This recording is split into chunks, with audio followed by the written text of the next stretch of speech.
7 things ancient Rome had that we think were invented recently. You will be surprised that the Romans invented these that we currently use up to today. So let's dive into it and see how they did it. Don T for the Loke and subscribe for more of these videos. We like to think we're pretty clever, don't we? With our smartphones and our streaming services and our ability to order literally anything to our doorstep with a few taps, we walk around feeling superior to our ancestors, imagining them as primitive people who barely understood how the world worked. But here's the thing that might deflate your modern ego just a bit. The Romans were doing stuff nearly 2,000 years ago that would make you do a double take if you saw it today. I'm not talking about obvious things like roads or aqueducts that everyone knows about. I'm talking about innovations and systems that, when you see them in ancient Rome, you genuinely think, wait, they had that back then. Things we casually assume are products of the Industrial Revolution or the 20th century or maybe last Tuesday. The Romans were out here living their best lives with conveniences and technologies that we proudly claim as modern inventions, completely unaware that togas-wearing citizens were already enjoying them while we were still figuring out which end of a spear to hold. So let's take a journey back to ancient Rome and look at 7 things they had that'll make you question everything you thought you knew about innovation and progress. Buckle up, because this is going to be a humbling experience. Let's start with something that might genuinely shock you: underfloor heating. Yes, you read that correctly. Those ancient Romans, the ones we picture shivering in their stone buildings, actually had heated floors. While you're standing in your modern home, proud of your fancy thermostat and central heating system, the Romans were already walking barefoot on warm floors in the middle of winter 2 millennia ago. This system was called the hypocaust, and it was absolutely brilliant in its simplicity and effectiveness. Here's how it worked. They'd raise the floor of a building on pillars, creating a space underneath. Then they'd light a furnace, usually positioned outside or in a basement area, and the hot air and smoke from this furnace would flow through the space under the floor. The heat would radiate up through the floor tiles, warming the room from the ground up. Some systems even had hollow tiles in the walls, so the hot air could travel up and heat the walls too. Basically, they invented radiant floor heating, which modern people pay thousands of dollars to install in their bathrooms, thinking they're being incredibly sophisticated. And this wasn't just reserved for the super elite either. Sure, the wealthy had it in their private homes, but public bathhouses, which were accessible to regular citizens, used this system extensively. Romans of all social classes got to enjoy the luxury of warm floors. The public baths were particularly impressive because they needed to heat enormous spaces and keep different rooms at different temperatures. They had cold rooms, warm rooms, and hot rooms, and the hypocaust system allowed them to control and maintain these varying temperatures with remarkable precision. The engineering required for this was no joke. They had to understand heat transfer, air flow, and structural integrity. Floors had to be strong enough to support people walking on them while also being thin enough to let heat through. They needed to manage smoke and ensure proper ventilation. They had to waterproof everything because these were often bathhouses. This wasn't some crude attempt at heating. This was sophisticated climate control that wouldn't be matched in Europe again until, the 19th century? Maybe later in some places. When the Roman Empire fell, this technology was largely lost in Western Europe. People went back to huddling around fireplaces and freezing their toes off for over 1,000 years. Medieval castles were notoriously cold and drafty, and their inhabitants would have killed for the comfort that average Roman citizens took for granted. It took us that long to reinvent what they'd already perfected. So next time you're adjusting your smart thermostat, maybe pour one out for the Roman engineers who figured this out with nothing but observation, experimentation, and pure ingenuity. Now let's talk about something that'll really mess with your head: fast food restaurants. When you think of fast food, you think of a modern invention, right? McDonald's in the 1940s, the rise of quick-service restaurants in post-war America, that whole thing. Wrong. The Romans were grabbing quick meals on the go 2,000 years before Ray Kroc was even born. These establishments were called thermopolia, and they were everywhere in Roman cities. In Pompeii alone, which was just a medium-sized town, archaeologists have found over 80 of these places. 80. That's a higher density of fast food joints than some modern neighborhoods. These weren't sit-down restaurants for leisurely dining.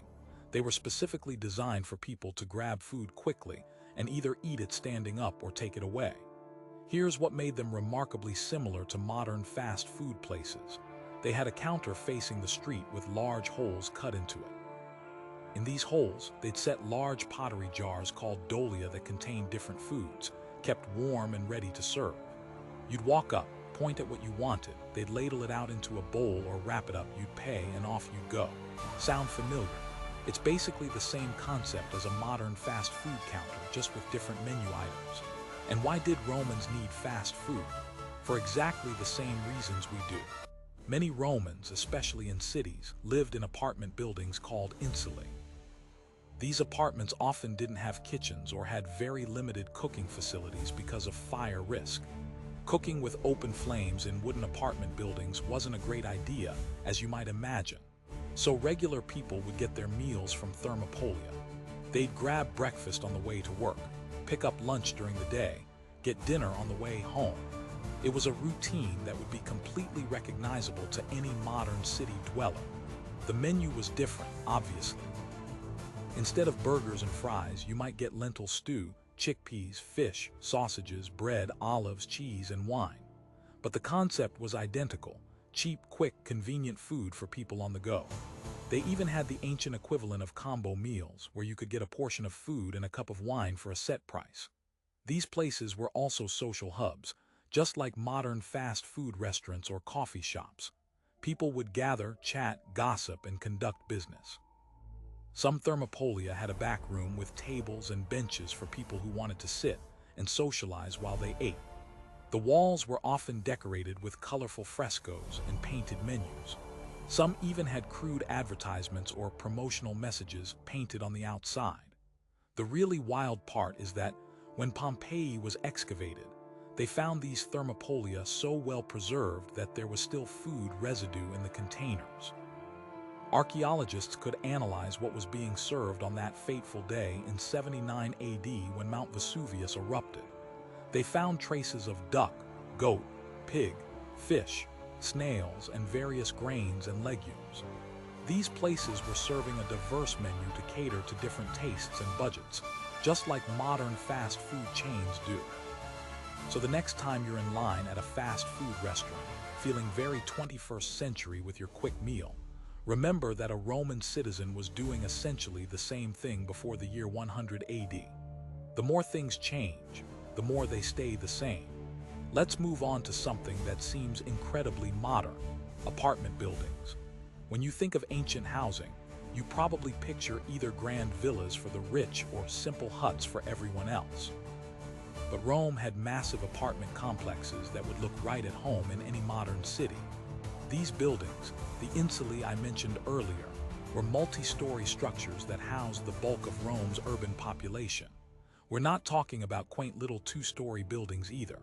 Some of these reached 6, 7, even 8 stories high. In a world without elevators or modern construction techniques, the Romans were building what were essentially ancient skyscrapers. The ground floor of an insula was usually the most desirable and expensive. These units might have multiple rooms, better construction, and direct access to the street. As you went higher, the apartments got cheaper, smaller, and more cramped.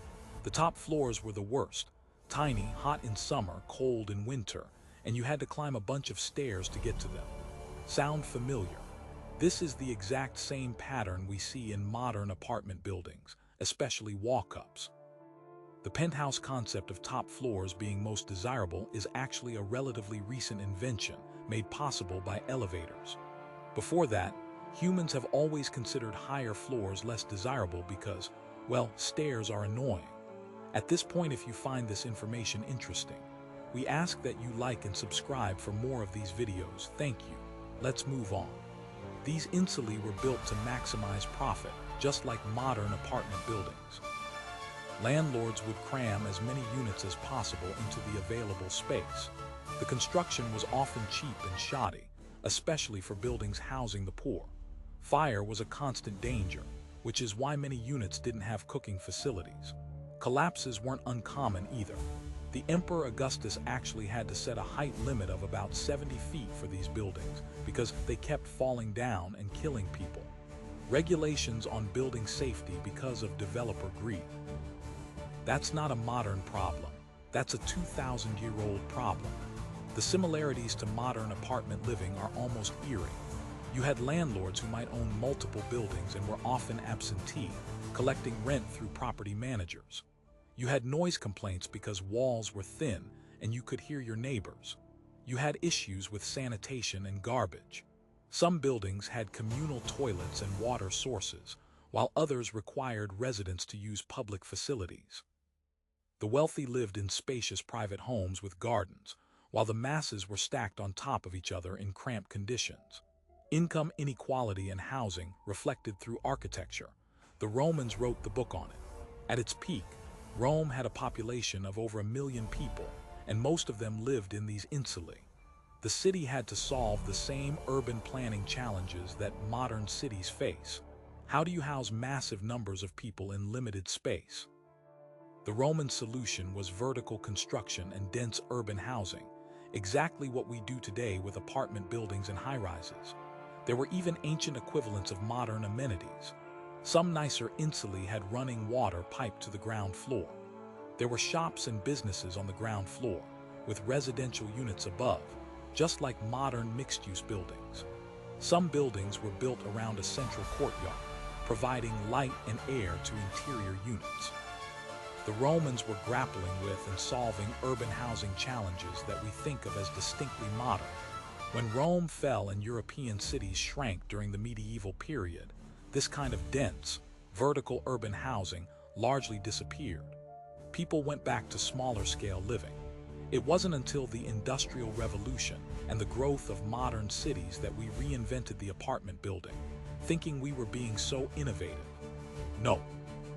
The Romans had been there, done that, and probably had the toga to prove it. Here's another one that might surprise you: corporations. Yes, actual corporations with shareholders, limited liability, and profit distribution. When you think of corporations, you think of modern capitalism, the stock market, big business, all that stuff. But the Romans had figured out corporate structure way before the first stock exchange opened. These were called publicani or societates publicanorum, and they were used primarily for major public works projects and tax collection. Here's how they worked. A group of investors would pool their money to form a company. They'd bid on government contracts for things like building roads, aqueducts, or temples, or for the rights to collect taxes in a particular province. If they won the contract, they'd carry out the work or collect the taxes, and then distribute the profits among the shareholders. The brilliant part, and the part that makes them true corporations, is that these entities had a legal existence separate from their shareholders. Individual investors had limited liability, meaning if the company went bankrupt or faced legal trouble, the investors could only lose what they'd invested, not their personal wealth. The company could own property, enter into contracts, and sue or be sued in its own name. Shares could be bought and sold, allowing investors to enter or exit the company. They had managers who ran day-to-day operations, separate from the owners. They held shareholder meetings to make major decisions and distribute profits. Does all of this sound familiar? It should, because it's the basic structure of a modern corporation. The Romans had created a legal and financial framework that allowed for large-scale commercial enterprises funded by multiple investors with limited personal risk. This was sophisticated financial engineering that wouldn't be seen again in Europe until the Dutch and British started forming trading companies in the 16th and 17th centuries. The Roman stock market wasn't as formalized as modern exchanges, but shares in these companies were traded, and there were even people who made their living as brokers, facilitating these transactions.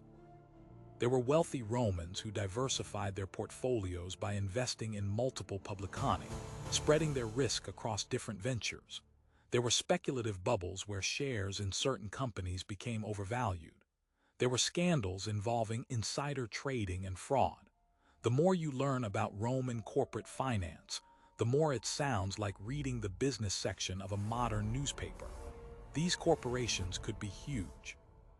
Some employed thousands of people and operated across multiple provinces. They had complex organizational structures with hierarchies of managers and workers. They kept detailed financial records. They had to report to the government and pay fees and taxes. Running a major publicani was serious business that required accounting, legal knowledge, management skills, and financial acumen. Of course, like modern corporations, they weren't always forces for good. The tax-collecting companies in particular were notorious for corruption and abuse. They'd bid for the right to collect taxes in a province, and then they'd squeeze as much as they could out of the population to maximize profit, often going well beyond what was legally owed. This led to resentment and resistance, and the system was eventually reformed.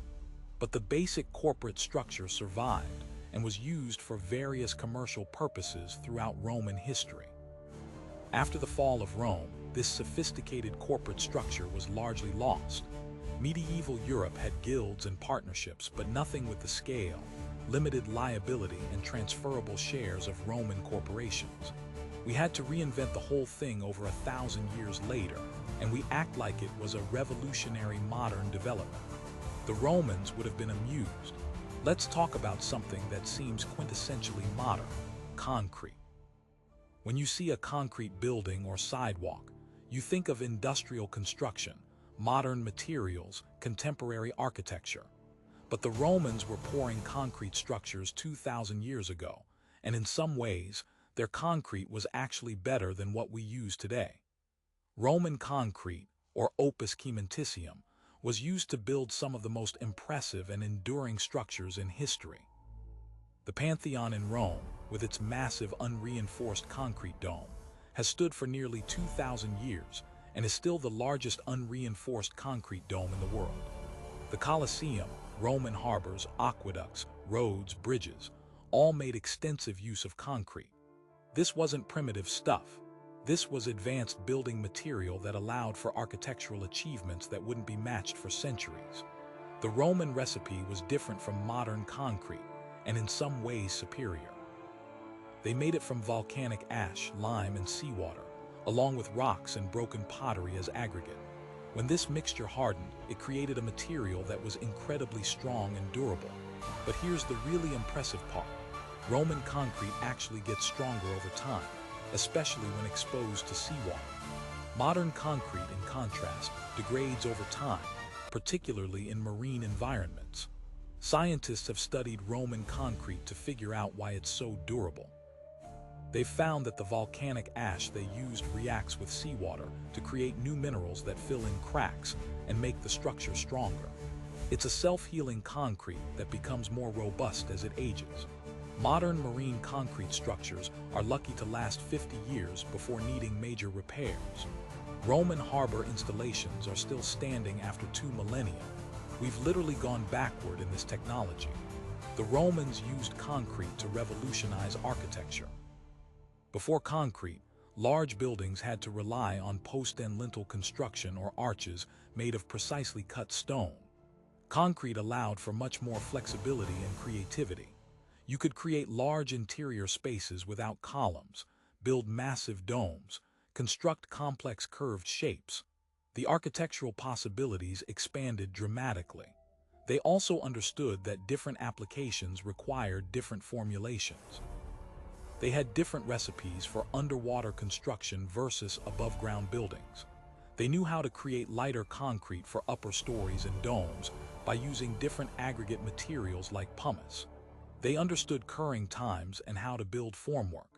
This was sophisticated materials science and engineering. The scale of Roman concrete construction was staggering.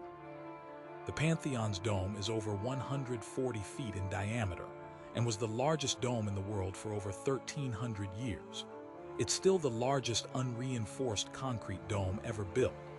The fact that it's still standing, still waterproof, still structurally sound after nearly 2,000 years is a testament to Roman engineering and the quality of their concrete. After the fall of Rome, the recipe for this incredible concrete was lost. Medieval builders went back to stone construction. The knowledge of how to make strong, durable concrete disappeared for over 1,000 years. Modern Portland cement wasn't invented until the early 19th century, and even then, it took decades to approach the strength and durability of Roman concrete. We're still trying to figure out how to replicate some of their achievements, particularly the self-healing properties of their marine concrete. So when you're walking on a concrete sidewalk or admiring a concrete building, remember that the Romans were doing it first and arguably doing it better. Our supposedly advanced modern concrete will crumble long before Roman structures do. Humbling, isn't it? Here's something that really challenges our assumptions about ancient life: plumbing and running water. We tend to think of indoor plumbing as a modern convenience, something that separated us from our poor ancestors who had to haul water from wells and use outhouses. But wealthy Romans had running water in their homes, flushing toilets, and sophisticated plumbing systems that wouldn't be matched in Europe until the 19th century. Rome's water system was legendary. 11 major aqueducts brought fresh water into the city from sources up to 50 miles away. These weren't just simple channels. They were engineering marvels with precisely calculated gradients, bridges, tunnels, and distribution systems. At its peak, Rome's aqueducts delivered about 300 gallons of water per person per day. That's more than many modern cities provide. Where did all this water go? To public fountains, bathhouses, toilets, and private homes. Wealthy Romans had water piped directly into their houses through lead or clay pipes. They had fountains in their courtyards, running water in their kitchens, and sometimes even heated water for bathing.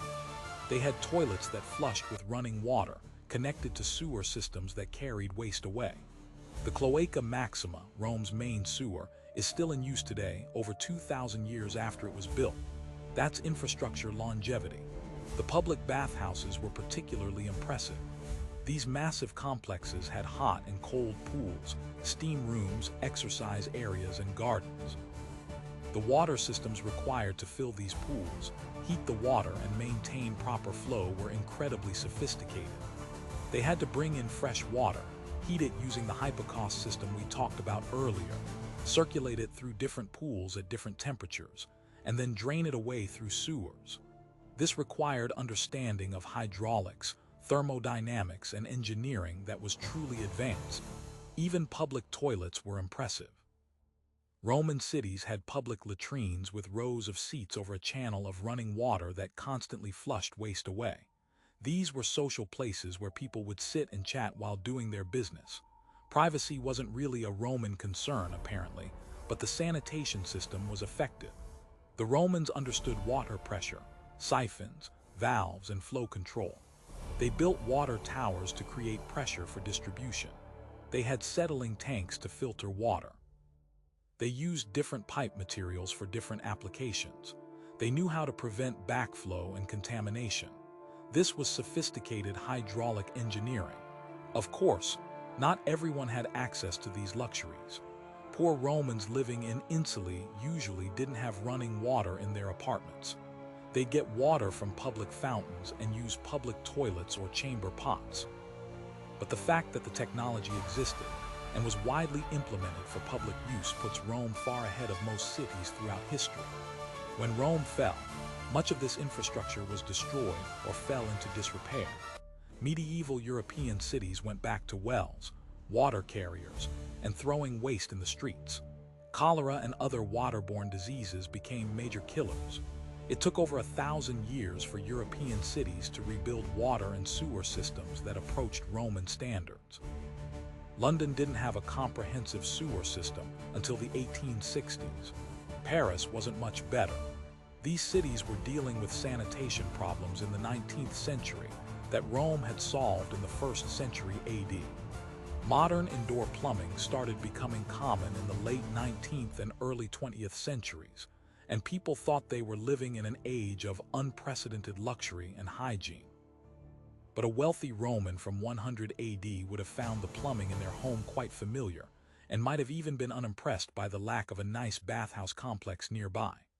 Finally, let's talk about something that seems utterly modern: social welfare programs. The idea of the government providing food, housing assistance, or financial support to citizens is something we associate with modern social democracies, the welfare state, 20th century political developments. But Rome had government programs that provided free food to citizens, and these programs lasted for centuries. The most famous of these was the grain dole, or annona.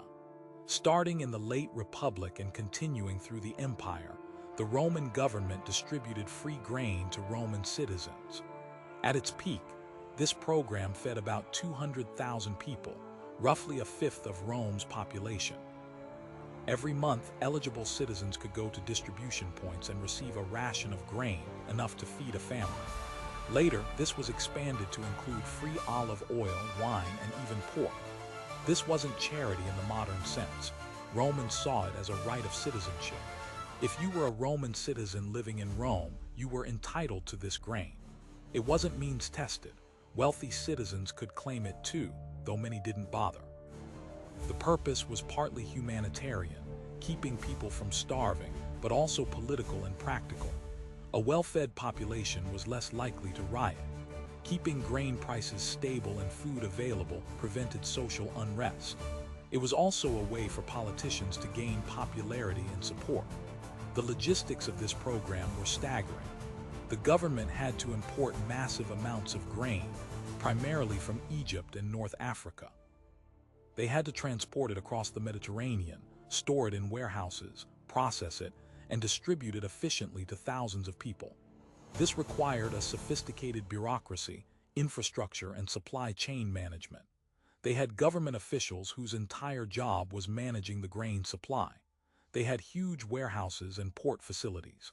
They had a fleet of ships dedicated to grain transport. This was big government in action, something we think of as a modern phenomenon. Beyond the grain dole, there were other social programs. Emperors would sometimes distribute money directly to citizens, called a congiarium. They'd fund public entertainment like gladiatorial games and chariot races, providing free entertainment to the masses. They built public bathhouses, temples, and forums for public use. Some emperors established funds to support poor children, providing money for food and education. Trajan and other emperors created alimenta programs that gave loans to farmers and used the interest to fund support for orphans and poor children. The famous phrase, bread and circuses, comes from Roman satirist Juvenal, who was criticizing the way the government kept the population happy and distracted with free food and entertainment. But the fact that this was a recognized government strategy shows how developed these social programs were. The state taking responsibility for feeding and entertaining citizens was an established part of Roman political life. This wasn't pure altruism, of course. These programs served the interests of those in power. They prevented unrest, bought political loyalty, and maintained social stability. But the same could be said of modern welfare programs, which serve both humanitarian and practical political purposes. The motivations might be mixed, but the effect was that the Roman government took on responsibility for the welfare of its citizens in ways that wouldn't be seen again for many centuries. After Rome fell, these kinds of large-scale government welfare programs disappeared in Europe. Medieval governments didn't have the administrative capacity or the inclination to feed their populations. Charity was left to the church and private individuals. It wasn't until the modern era that governments again took on systematic responsibility for citizen welfare, and even then, it was controversial and gradual. The idea that the government should ensure people don't starve was something Rome had figured out and implemented on a massive scale 2,000 years ago. So there you have it. 7 things the Romans had that we smugly assume are modern inventions. Underfloor heating, fast food restaurants, apartment buildings, corporations, concrete, indoor plumbing, and social welfare programs. All of these existed in ancient Rome in forms that would be recognizable and sometimes superior to what we have today. What does this tell us? Maybe that human ingenuity isn't a modern development. Maybe that our ancestors were a lot more sophisticated than we give them credit for. Maybe that progress isn't a straight line, and we've actually lost and had to relearn things multiple times throughout history. Maybe that the problems of urban living, commerce, and governance haven't changed as much as we think, and neither have the solutions. The fall of Rome led to the loss of so much knowledge and technology that it took over 1,000 years to recover. The medieval period saw standards of living, engineering, and urban infrastructure that were in many ways inferior to what Rome had achieved. We like to think of history as constant progress, but the Roman example shows that's not always true. Civilizations can rise, achieve incredible things, and then collapse, taking their achievements with them. It's also a reminder that we should be humble about our own accomplishments. Yes, we've done amazing things. We have technology the Romans couldn't have dreamed of, but we've also reinvented wheels they'd already perfected, sometimes doing it worse than they did. When we look at ancient peoples, we should do so with respect and curiosity, not condescension. The Romans weren't primitive people stumbling around in togas. They were sophisticated, innovative, and clever. They solved complex problems with elegance and ingenuity. They built things that lasted millennia. They created systems and structures that we're still using or have only recently recreated. They were, in many ways, just as modern as we are, just with different tools and knowledge. So the next time you're feeling superior about living in the modern world with all its conveniences and innovations, remember that a Roman citizen from 2,000 years ago might look at your heated floors, grab a quick meal at a fast food place, climb the stairs to their apartment, check on their corporate investments, admire a concrete building, use their indoor plumbing, and pick up their free government grain, all while wondering what took you so long to catch up.